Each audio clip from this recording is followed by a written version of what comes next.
A few years ago, Thrivent launched a separate subsidiary called BrightPeak Financial. BrightPeak was created as a new life insurance company that could sell products to people outside Thrivent's traditional membership base.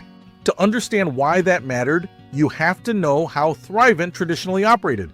Thrivent has historically been structured as a fraternal benefit society, meaning its insurance products were tied to membership, typically people connected to Christian communities. That structure gave Thrivent a strong identity, but it also limited who could buy its insurance products. BrightPeak was an attempt to expand beyond that limitation. The idea was that BrightPeak would operate as a standard life insurance company, not a fraternal organization. That allowed it to sell life insurance policies to anyone who qualified without requiring the customer to join Thrivent as a member. In other words, BrightPeak was designed to open a new market channel for Thrivent's insurance business. However, after operating the subsidiary for a short period, Thrivent decided to change course. The company announced that it would stop writing new insurance policies through BrightPeak and begin winding down that business line.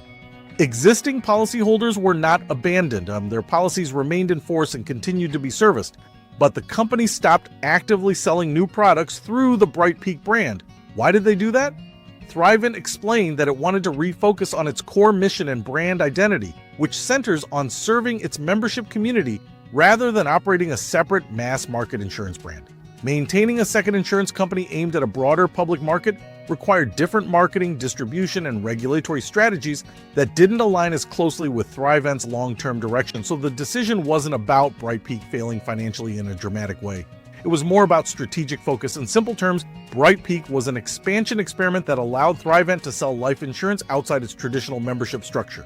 After testing that approach, the organization decided to pull back and concentrate on its core mission and member-focused business model. Existing BrightPeak policies still exist and continue to be honored, but the brand itself is no longer being actively grown as a separate insurance platform.